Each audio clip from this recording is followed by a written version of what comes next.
신약성경 279면 고린도전서 10장 31절 말씀입니다. 고린도전서 10장 31절 말씀 우리 다 같이 한 목소리로 읽습니다.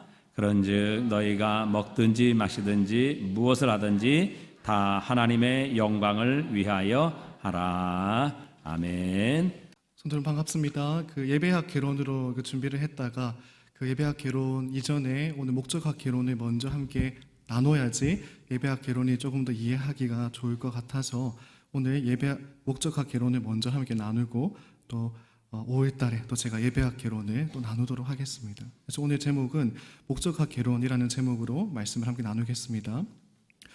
여러분 이 시간 잠시 여러분의 집에 있는 방안을 한번 떠올려 보시겠습니까? PPT 띄워주시면 감사하겠습니다.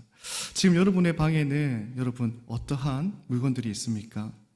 이 사진은 제 방은 아니고요. 제 방은 아닙니다. 제 방은 아니고요. 제 방과 비슷해서 가져와 봤습니다. 제 방에는 컴퓨터도 있고요. 책상도 있고요. 의자도 있고 볼펜, 컵 다양하게 있습니다. 이처럼 우리의 방을 둘러보면요. 정말 다양한 물건들이 존재를 하죠. 자, 그렇다면 이 시간 제가 한 가지 더 함께 좀 여쭤보도록 하겠습니다. 여러분, 그 물건 중에 단 하나라도 목적 없이 만들어진 물건이 있습니까? 없을 것입니다. 우리 방 안에 존재하는 물건들, 나아가 이 세상에 존재하는 그 어떤 물건들, 그리고 그 어떤 존재, 그 어떤 생물들도요, 아무 목적 없이 그냥 존재하는 것은 없습니다. 심지어 우리가 정말 좀 혐오하고 징그러워하는 바퀴벌레, 바퀴벌레 좋아하시는 분 없으시죠? 우리가 싫어하는 바퀴벌레마저도 존재하는 이유가 있다라는 것이죠. 최근에 제가 인터넷을 보다가 뉴스 기사를 하나 본 적이 있는데요. 그 기사에는 이러한 내용이 담겨져 있었습니다. 지금까지 바퀴벌레가 인간에게 피해만 입히는 그러한 존재로 알려져 있었는데 알고 보니까 인간이 만들어내는 음식물 쓰레기를 분해하는 굉장히 중요한 역할을 하고 있었더라는 것이죠. 그러면서 한 가지 예를 들었는데 중국의 한 도시에는 매일 15톤가량의 음식물 쓰레기가 쏟아져 나온다고 합니다. 그 쓰레기를 어떻게 처리할 수가 없는 거죠. 중국조차도. 그래서 그냥 어떻게 하는가? 땅에다가 묻어 버린다고 합니다. 그렇게 되면 무엇이 문제입니까? 쓰레기를 매립하는 그 땅은 오염되게 될 것이고 그 오염이 심각해지면 그곳에는 더 이상 어떠한 생물도 살 수 없게 되는 것이죠. 나무도 자랄 수 없고 풀도 자랄 수 없고 그렇기 때문에 인간들도 그곳에서 살 수가 없는 것입니다. 사실 어떻게 보면 이것은 그 도시만 아니라 전 세계가 지닌 문제이기도 합니다. 그러나 다행인 것은 이 바퀴벌레가 인간이 만들어낸 쓰레기들과 또 땅에 매립한 이 음식물들을 먹어서 분해한다라는 사실이에요. 그래서 땅에 묻어야 할 그 쓰레기와 음식물이 현저하게 많이 줄어들게 되고 그 결과 환경을 지켜나갈 수 있게 된다는 것입니다. 지금껏 이 바퀴벌레라는 생물은 그저 인간에게 피해만 주는 그런 존재인 줄 알았는데 알고 보니까 쓰레기를 분해해서 환경을 지키는 굉장히 중요한 목적을 가지고 있었다는 것이죠. 자, 그렇다면 여러분, 이 바퀴벌레에 비교할 수 없을 정도로 귀하고 귀한 여러분은 어떻습니까? 그냥 아무 이유 없이 우연하게 만들어져서 이 자리에 앉아있고 삶을 살아가고 있고 이 땅에 태어난 것일까요?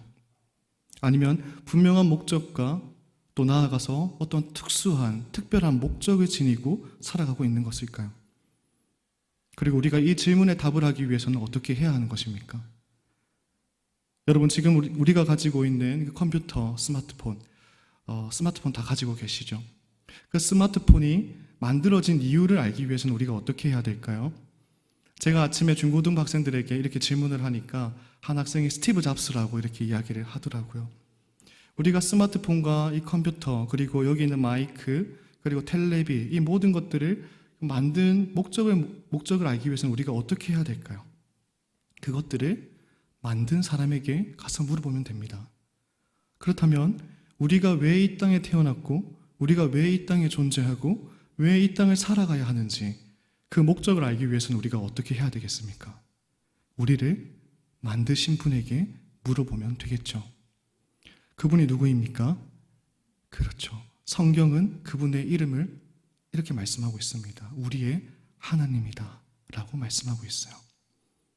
그리고 정말 감사한 것은 우리의 하나님께서는 그분의 말씀이니 성경을 통해서 너희가 왜 창조되었는지, 내가 너희를 왜 이 땅에 보내는지 그 목적을 분명하게 가르쳐주고 있다는 것이죠. 너무나도 감사한 일 아니겠습니까?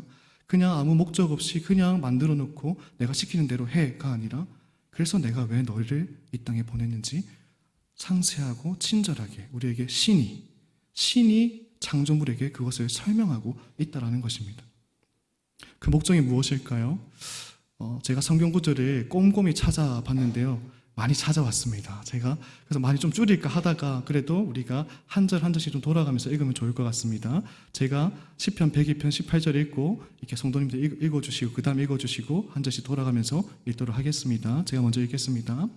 이 일이 장래 세대를 위하여 기록되리니 창조함을 받을 백성이 여호와를 찬양하리로다.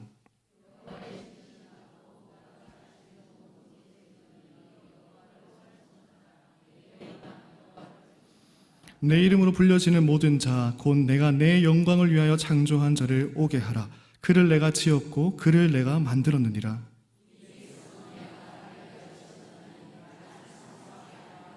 그런즉 너희가 먹든지 마시든지 무엇을 하든지 다 하나님의 영광을 위하여 하라. 함께 읽겠습니다. 시작. 우리 주 하나님이여 영광과 존귀와 권능을 받으시는 것이 합당하오니 주께서 만물을 지으신지라. 만물이 주의 뜻대로 있었고 또 지으심을 받았나이다 하더라. 아멘. 아멘.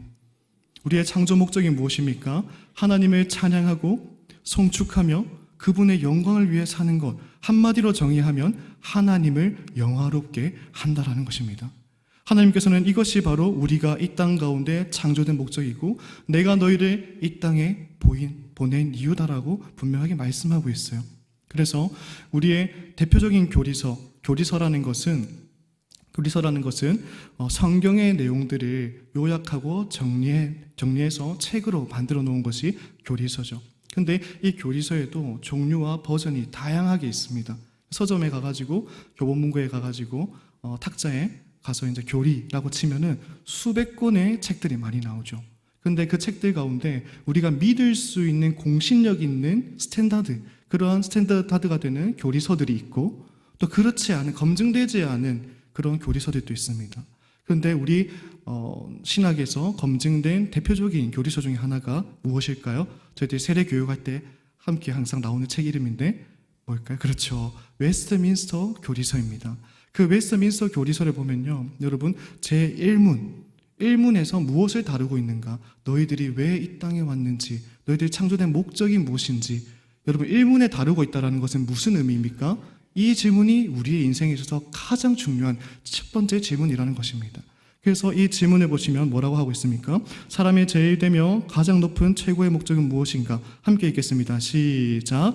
사람의 제일되며 가장 높은 최고의 목적은 하나님을 영화롭게 하며 영원토록 그를 즐거워하는 것이다.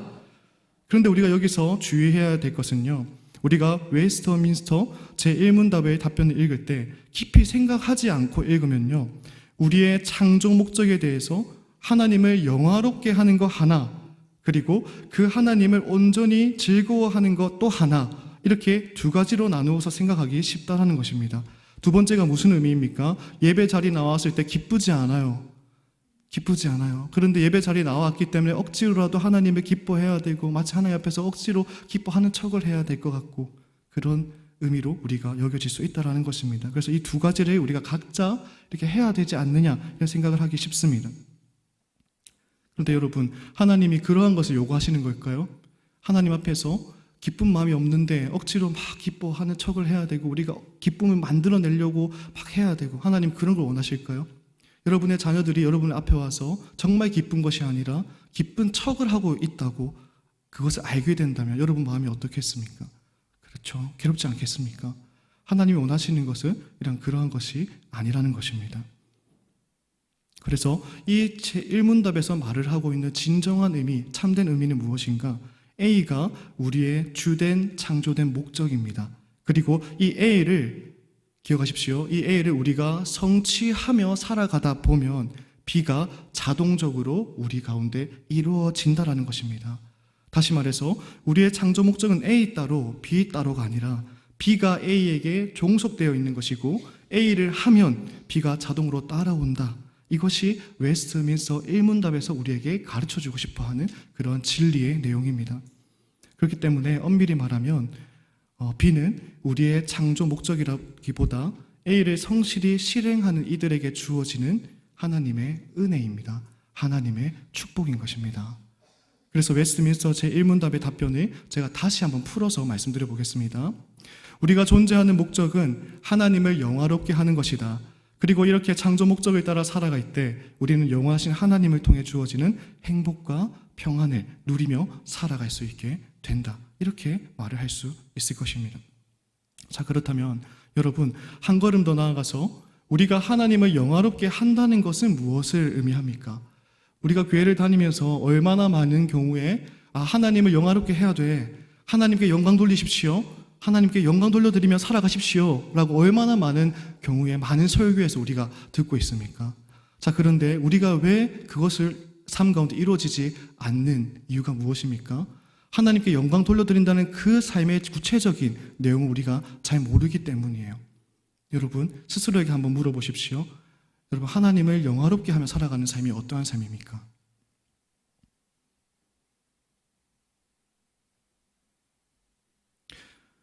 우리가 기억해야 되는 것은 우리가 하나님을 영화롭게 한다는 거 있어서 하나님이 마치 영화롭지 않거나 하나님을 영화롭게 해드려야 되는 그런 것을 우리가 먼저 생각해서는 안 된다는 것입니다. 자, 그래서 출애굽기 3장 14절 말씀 함께 한번 읽어보겠습니다. 시작. 하나님이 모세에게 이르시되 나는 스스로 있는 자이니라. 또 이르시되 너는 이스라엘 자손에게 이같이 이르기를 스스로 있는 자가 나를 너희에게 보내셨다 하라. 하나님의 스스로에 대해서 뭐라고 소개하고 있습니까? 스스로 있는 자라고 소개하고 있어요. 여기서 스스로 있는 자라는 단어의 어원으로 들어가면요, 완벽한 존재라는 것입니다. 퍼펙트한 의미를 담고 있어요. 모든 부분과 모든 영역과 특별히 영광에 있어서도 하나님은 부족함이 없는 존재라고 스스로 존재하고 스스로 있는 자라고 소개하고 있다는 것입니다. 자, 그렇다면 이미 하나님께서는 영광스러운 분이세요. 이미 하나님은 완전한 분이신데 우리가 하나님을 영화롭게 한다는 것은 무엇을 의미합니까? 하나님을 영화롭게 한다는 것은요, 우리가 거울이 되어서 이미 완전하신 그 하나님의 영광을 세상에 반사해서 비춘다라는 의미입니다. 그래서 세상은 우리를 보면서 누구를 볼 수 있어야 됩니까? 하나님을 볼 수 있어야 되는 거예요. 제가 여기서 집사님을 비추어서 권사님께 비추고 있다면 권사님은 저를 통해서 누구를 볼 수 있어야 됩니까? 집사님을 볼 수 있어야 되는 거예요. 그래서 오늘 웨스민스터가 말을 하는 것은 바로 그것입니다. 그렇다면 어떻게 하나님의 영광스러우심을 세상 가운데 우리가 비출 수 있는 것일까요? 우리가 드러낼 수 있는 것입니까? 바로 거룩한 삶을 통해서입니다. 거룩한 삶이 무엇입니까? 하나님을 닮아가는 삶입니다. 자, 그것도 한 번 더요. 하나님을 닮아가는 삶이란 또 무엇입니까? 갈라디아서 5장 말씀 함께 읽어보겠습니다. 23절까지 나와 있는데요. 네, 조금 줄여서 같이 다 볼 수 있도록 해주시면 감사하겠습니다. 네, 좀 수정해 주시면 감사하겠습니다. 네, 조금 한 칸만 더 올려주시면 감사하겠습니다. 방송실에서 지금 분주하게 아마 움직이고 계실 거 제가 있어 봐서 알거든요. 그래서 분주하게. 자, 함께 읽어보겠습니다. 시작. 그러나 성령의 열매는 사랑과 기쁨과 평화와 오래 참음과 친절과 착함과 성실과 온유와 절제입니다. 이런 이들을 막을 수 있는 법은 없습니다. 사랑, 기쁨, 평화, 오래 참음, 친절, 착함, 성실과 온유와 절제. 이것이 바로 하나님을 닮아가는 거룩한 삶입니다. 그러나 여기서 우리가 기억해야 될 것은 이러한 거룩한 삶, 즉 성령의 9가지 열매를 맺는 삶은요, 우리가 내가 이제 알았으니까, 오늘 들었으니까 이렇게 살아야지 라고 생각한다고 될까요? 안 될까요? 생각한다고 되는 삶이 아니라는 것입니다. 성경은 계속해서 우리에게 그것을 말씀하고 있어요. 너희들이 성령의 9가지 열매를 알지만, 들었지만 너희들이 원하는 대로 그렇게 되지 않을 거야. 그래서 뭐를 우리에게 주셨는가? 디모데전서 4장 5절 말씀 한번 읽어보겠습니다. 시작. 하나님의 말씀과 기도로 거룩하여짐이라. 이러한 삶을 살기 위해서는 필수적으로 우리가 날마다 충족시켜야 될 조건이 한 가지 있습니다. 그것은 바로 말씀과 기도 생활이에요. 우리가 거룩한 삶을 살기 위해서는요, 예수 그리스도를 믿고 구원받는 것, 거기서 끝나는 것이 아니라 날마다 말씀과 기도를 통해서 거룩한 삶을 살 수 있도록 성령님께 겸손히 도움을 구하고 또 힘과 능력을 구할 수 있어야 됩니다. 그럴 때 우리는 성령님이 주시는 그 도우심과 능력으로 날마다 이 성령의 9가지 열매를 맺는 거룩한 삶과 하나님을 닮아가는 삶을 살아갈 수 있게 된다라는 거예요.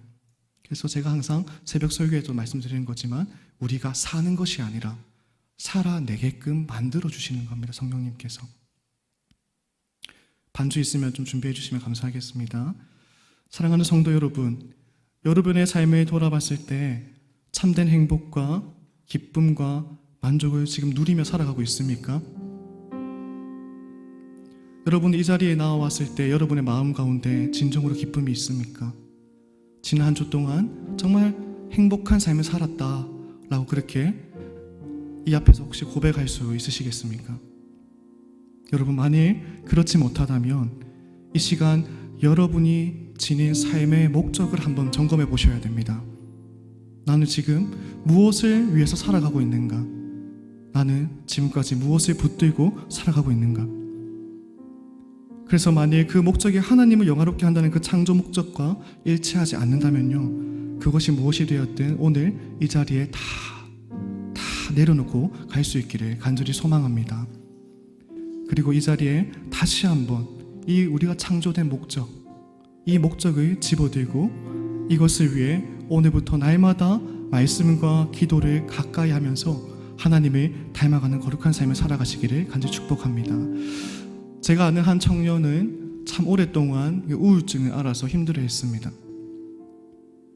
병원에 가서 약도 먹었고 상담도 받았고 했지만 어느 단계까지는 회복이 돼서 올라오는데 그 이상으로 회복이 되지 않는 거예요. 그래서 날마다 노력을 했고 열심히 다해서 자기 나름대로 방법을 찾아봤습니다. 그래도 안 되는 거죠. 그래서 하루는 이 부분에 대해서 상담을 잘 하신다는 목사님을 찾아가서 상담을 받았는데 그 한 번의 상담으로 우울증이 회복이 됐다고 합니다. 제가 어떻게 회복이 됐을까 이야기를 나눠보니까 그 목사님께서 바로 잡아줬던 것 중에 하나가 바로 이 삶의 목적이더라는 것입니다. 그 학생에게 너가 왜 인생을 살아가고 있니? 자기 스스로 질문해보니까 나는 일평생 대학을 위해서, 일평생 성공을 위해서, 그리고 청년부 생활을 하지만 청년부 안에서 내가 뭔가 빛나 보이기 위해서 그렇게 날마다 그런 세상적인 것들을 쫓아왔다라는 것이죠. 근데 성취되지 않죠. 또 성취될 때에는 그 다음 더 높은 사람들이 있더라는 겁니다. 내가 원하는 대학 가보니까 또 그 위에 높은 대학의 사람들이 있고 내가 뭔가를 성취해보니까 또 그 위에 뭐 어떤 사람들이 있고 끝이 없더라는 거예요. 끝이 없어서 우울에 빠지기 시작했다라는 것입니다. 우리의 인생의 목적이 그것이 아니라는 것을 그 청년이 깨닫기 시작했을 때 하나님을 영화롭게 하기 위해서 다시 한번 살아가기 시작하고 그 가운데 알 수 없이 주어진 참된 평안과 행복과 위로를 회복하고 우울증에서 이제 벗어나서 제가 알기로는 부산에서 좋은 회사는 아닙니다. 좋은 회사는 아닌데 중소기업을 다니고 있는데요. 제가 알고 있는 또 다른 삼성이라 말을 해도 될지 모르겠습니다. 혹시 방송이 조금 그러면 나중에 삭제를 해주시고요. 삼성에 다니고 있는 청년 알고 있는데 그 청년도 크리스찬입니다. 근데 늘 통화하면은 행복하지 않아요. 뭐 월급이 어떨 때는 보너스를 400% 받아가지고 몇 천만 원을 받았다고 자랑은 하는데 그 뒤에 행복하지 않은 것 같아요. 이야기 들어보면. 그런데 반면에 이 중소기업에 다니고 있지만 자기 인생의 목적을 바로잡고 살아가고 있는 이 청년은 통화할 때마다 형님 잘 지내고 계시죠? 저 신앙생활 잘하고 있어요. 이제 괜찮아요. 저 잘하고 있고 청년에서 뭐 맡고 있고 뭐 하고 있고 뭐 하고 있어요. 얼마나 행복한 삶을 살아가고 있는지 모릅니다. 여러분, 여러분의 삶에 행복과 기쁨과 평안을 회복하는 것은 세상의 다른 것들로 채우는 것이 아닙니다.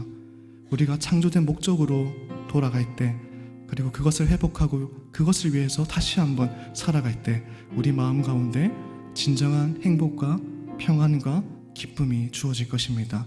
새로운 한 주 동안 하나님의 영광을 위해 살아가시면서 그 가운데 하나님께서 주시는 세상에 주는 거짓된 얄팍한 짧은 잠시 잠깐의 그런 거짓된 즐거움이 아니라 하나님이 부어주시는 끊임없는 기쁨과 행복과 평안을 누리면서 살아가실 수 있기를 간절히 축복합니다.